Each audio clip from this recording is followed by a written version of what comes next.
প্রিয় দর্শক, প্রীতি এবং শুভেচ্ছা নিন। সাজ্জাদ কাদির এই মুহূর্তে আপনাদের সামনে কথা বলতে এসেছি।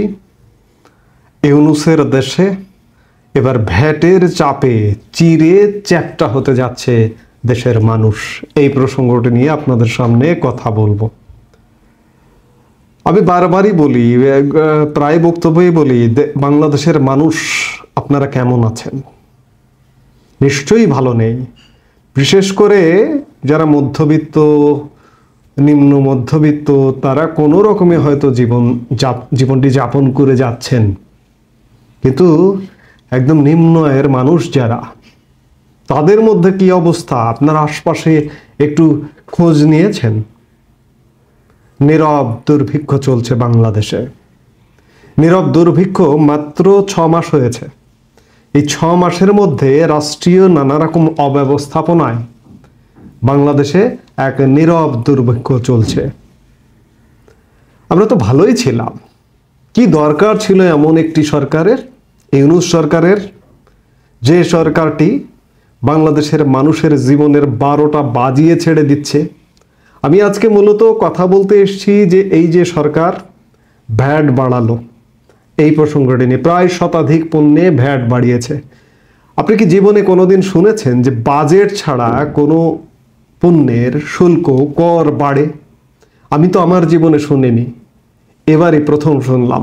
আমি আমার জীবনে এই বাংলাদেশে অনেক কিছু শুনিনি, কিন্তু এবার এই যে 24-এর দেশদ্রোহীরা 24-এর স্বাধীন বাংলাদেশ বলছে, এই 24-এর স্বাধীন বাংলাদেশে অনেক কিছু শুনছি, অনেক জনবিরোধী অনেক কিছু শুনছি, যে বাজেট ছাড়া শুল্ক, কর, ভ্যাট, ট্যাক্স ইত্যাদি বাড়ানো হয়। এবার সেটিই করানো হলো।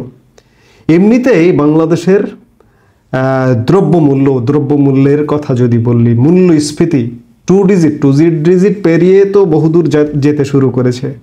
সরকারি হিসেবেই খাদ্য মূল্যস্ফীতি প্রায় 12 থেকে 14%।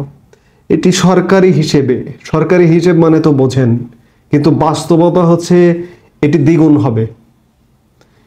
কমপক্ষে 25%-এর নিচে নয়।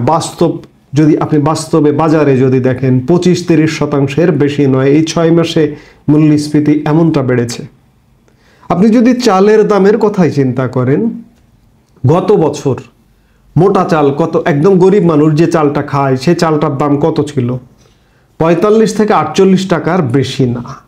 কিন্তু আজকে এই 25 জানুয়ারি মাসে, আজকে যখন কথা বলছি আপনাদের সঙ্গে, এই 11 জানুয়ারি আপনি বাজারে যান, 60 থেকে 65 টাকার নিচে মোটা চাল, গরিব মানুষের খাবার যে চালটি, সর্বনিম্ন চালের দাম 60-65 টাকার নিচে নয়। এটি চালের দাম। এভাবে প্রত্যেকটি পণ্যের দাম আকাশ ছোঁয়া। এই যে মানে শীতের সবজির কথাও যদি বলেন, একটা ভরা মৌসুম, অপেক্ষাকৃত দাম কমছে, কিন্তু আপনি গতবার জানুয়ারি মাস 2024-এর জানুয়ারি মাসের সাথে যদি এই বছরের জানুয়ারি মাসের তুলনা করেন, সেখানেও দেখবেন কমপক্ষে 30-40% এখন বেশি। আচ্ছা, রাজনৈতিক সরকারের সময় তো দাম বাড়ার নানা গান শুনতাম। সিন্ডিকেট, চাঁদাবাজি, পুলিশ চাঁদাবাজি করতো, দলীয় দুর্বৃত্তরা চাঁদাবাজি করতো, কিন্তু এখন কে করছে ভাই? মোহাম্মদ ইউনূস সরকার কে করছে এগুলো? এখন পণ্যের দাম বেশি কেন? যাই হোক, মানুষের জীবন অতিষ্ঠ, কিন্তু এরই মধ্যে সরকার নতুন করে ভ্যাটের চাপ বাড়ালো শতাধিক পণ্যে। বাজেট বহির্ভূতভাবে, বাজেট ছাড়া বলা হচ্ছে যে IMF এর কাছ থেকে $4.7 বিলিয়ন ঋণ নিতে যাচ্ছে সরকার। সেই ঋণের শর্ত হিসেবে IMF এর প্রেসক্রিপশনে জনদুর্ভোগ বাড়াবার জন্য এই ভ্যাটের চাপ বাড়ালো। এবং বলা হচ্ছে যে আওয়ামী লীগ সরকার গত জুনে যে বাজেটটি দিয়ে গেছে, সেই বাজেটের প্রথম 6 মাসে বাজেট ঘাটতি সীমাহীন। এনবিআর সূত্র জানায় যে রাজস্ব আদায়ে বড় ধরনের ঘাটতির মুখে পড়েছে সরকার। অর্থ বছরের প্রথম 5 মাসে আদায়ের লক্ষ্যমাত্রার চেয়ে 42,000 কোটি টাকা পিছিয়ে। ঘাটতি মেটাতেই চলতি 2024-25 অর্থ বছরে মাঝপথে এসে শতাধিক পণ্য ও সেবার উপর ভ্যাট এবং সম্পূরক শুল্ক বাড়ালো সরকার। সরকার রাজস্ব আদায় করতে পারছে না। আসলে সরকার তো কোনো কাজ করতে পারছে না, কোনো অফিসে কাজ হচ্ছে না, সেখানে এনবিআর কিভাবে কাজ হবে? এই জন্য আইএমএফ প্রেসক্রিপশন দিয়েছে যে তোমরা তো 42,000 কোটি টাকা পিছিয়ে আছো রাজস্ব আদায়ের। এই চলতি অর্থ বছরে রাজস্ব আদায়ের লক্ষ্যমাত্রা ধরা হয়েছে 4,80,000 কোটি টাকা, সেখানে 42,000 কোটি টাকা পিছিয়ে আছে।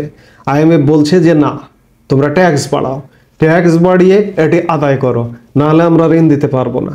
সরকার এখন ট্যাক্স বাড়াচ্ছে। জনগণের জীবনে কি হবে, জনগণ কি করবে, কিভাবে খাবে, নাকি না খেয়ে মারা যাবে, এই চিন্তা নেই। সরকার দেখুন কত জনবিরোধী কাজ করছে। এই যে এমনি মূল্যস্ফীতি, তার উপরে 22,500 কোটি টাকা ছাপালো গত কয়েকদিন আগে, ছাপিয়ে বিভিন্ন ব্যাংকে দিয়েছে, বিভিন্ন দুর্বল ব্যাংকে দিয়েছে। টাকা ছাপানো মানে তো মূল্যস্ফীতি আরো বেড়ে যাওয়া। আবার আজকে ভ্যাটের চাপ বসাচ্ছে। যেসব ক্ষেত্রে ভ্যাট বাড়াচ্ছে সেক্ষেত্রে যা ছিল তার থেকে 3 গুণ কিংবা দ্বিগুণ। কোনোটায় 5% ভ্যাট কোনো পণ্যে, সেখানে 15% করা হয়েছে। কোনোটায় 7.5%, সেখানে 15% ভ্যাট করা হয়েছে। এই যে 15% ভ্যাট, এই 15% ভ্যাটটি ব্যবসায়ীরা বাংলাদেশের জনগণের কাছে 50% করে নেবে। এটি কি সরকার উপলব্ধিতে আনে?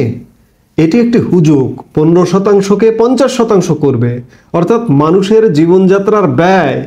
আপনি আজকে আপনার জীবনযাত্রার ব্যয়ে যদি 50,000 টাকা খরচ করেন, আপনার এই যে আজকে থেকে ইতোমধ্যেই ভ্যাট কিন্তু কার্যকর হয়ে গেছে, কারণ গত বৃহস্পতিবার রাষ্ট্রপতির অধ্যাদেশের মাধ্যমে এই ভ্যাটগুলো কার্যকর করা হয়েছে শতাধিক পণ্যে। কারণ এখন যেহেতু সংসদ কার্যরত নেই, সেহেতু রাষ্ট্রপতির অধ্যাদেশের মাধ্যমে এগুলো করা হয়েছে। এদিকে আবার পাওয়ার সেক্টরের দাম বাড়ানোর চিন্তা করা হচ্ছে, গ্যাসের দাম বাড়াবার চিন্তা করা হচ্ছে। অর্থাৎ সব কিছু মিলিয়ে একটা জগদ্দল পাথরের সরকার। 6 মাস হচ্ছে, এই 6 মাসে কোনো ইতিবাচক কিছুই দেখা যায় না। কাজেই এই সরকারটি আসলে বাংলাদেশে ক্রিয়াশীল থাকাটি, এটা এক প্রকার কি বলবো, এটা একটা বুকের পাথর বসা, যেমন সেই পাথরের মতো বসে গেছে। এই সরকারটি এই যে ক্ষমতায় এসে 6 মাস হচ্ছে, মানুষের জীবনযাত্রার ব্যয় তো বাড়ছেই, আগে থেকেই বাড়াচ্ছে, বিভিন্নভাবে বাড়ছে। এর উপরে ট্যাক্স আরোপ করলো, বাড়তি ট্যাক্স। এতে করে মানুষের জীবন আরো ভয়াবহ হবে। ওই যে বললাম যে 15%কে 50% বাড়িয়ে ধরবে ব্যবসায়ীরা। ব্যবসায়ীরা ঠিকই মুনাফা করবে, কিন্তু সাধারণ মানুষের জীবন শেষ। আচ্ছা বলুন তো, যে এই সরকারটি যে দায়িত্ব নিয়েছে, এই দায়িত্ব নিয়ে আসলে কোন জায়গায় সাফল্য আছে? আমাকে কি একটু কেউ 1-2টির কথা বলতে পারেন যে এই জায়গায় সাফল্য আছে? তাহলে আমরা এমন একটি সরকারকে কিভাবে দীর্ঘদিন মেনে নেব? বাংলাদেশের মানুষেরা জাগতে হবে। বাংলাদেশের মানুষ যদি ভুলও করে থাকেন, যে আওয়ামী লীগের শেষ সময় এসে আওয়ামী লীগের উপরে ক্ষুব্ধ ছিলেন, এই জন্য আওয়ামী লীগের পতন চেয়েছেন, এখন অন্ততপক্ষে আল্লাহর কাছে মাপ চান। মাপ চেয়ে বলুন যে ইউনূস তুই কবে যাবি, নইলে আপনার জীবনে স্বাচ্ছন্দ্য আসবে না। খুব শীঘ্রই গ্যাসের দাম বৃদ্ধি আসছে, এবং শিল্প কারখানায় শিল্পে গ্যাসের দাম বৃদ্ধি হলে এটি প্রত্যেকটা পণ্যের উপরে পড়বে এই প্রভাব। আবাসিক ক্ষেত্রেও গ্যাসের দাম বৃদ্ধির একটা প্রক্রিয়া চলছে। অর্থাৎ শুধুমাত্র স্ফীতি চিন্তা, সংকোচনের কোনো চিন্তা নেই। ইউনূস সরকার আসবার খেসারত হিসেবে আপনাকে বাড়তি টাকা গুনতে হবে সব ক্ষেত্রে। আপনি কি চান, আপনি কি পকেট থেকে ইউনূস সরকারের সৌজন্যে বাড়তি ফি, ট্যাক্স, কর দেবেন, কিংবা দ্রব্যমূল্য কিনে খাবেন ইউনূস সরকারের সৌজন্যে? ইউনূস সরকারকে উপহার দেবেন যে বাড়তি টাকা দিয়ে? আপনার পকেটে টাকা আছে ইউনূস সরকার উপলক্ষে, ঠিক আছে, আমাকে ইউনূস সরকার আমার দেশ চালাচ্ছে, আমি বাড়তি টাকা দেব। 100 টাকায় যেটি আগে খেতাম 150 টাকায় খাবো। এটি কি করবেন? করতে চান? আপনার হয়তো টাকা আছে, আপনি যারা লাল বাহিনীতে, লাল আন্দোলনে অংশগ্রহণ করেছেন, আপনি পারবেন, কিন্তু সাধারণ মানুষটি তো 100 টাকায়ও কিনে খেতে পারে না, 150 টাকা তো দূরের কথা। এই হচ্ছে ইউনূসের বাংলাদেশ। এর অবসান দরকার। কিভাবে দরকার? বাংলাদেশের মানুষের বুঝতে হবে, শুধু এটুকুই বলবো, বুঝতে হবে মেকানিজম হবে, মেকানিজম আসছে, কামিং সুন, শীঘ্রই। এই মুহূর্তে এ পর্যন্তই। সবাই ভালো থাকুন, সুস্থ থাকুন। আমাদের ভিডিওগুলো নিয়মিত পেতে সাবস্ক্রাইব করুন Sajjad Kadir and the legends YouTube channel এবং লাইক, কমেন্ট, শেয়ার করে সাথে থাকুন।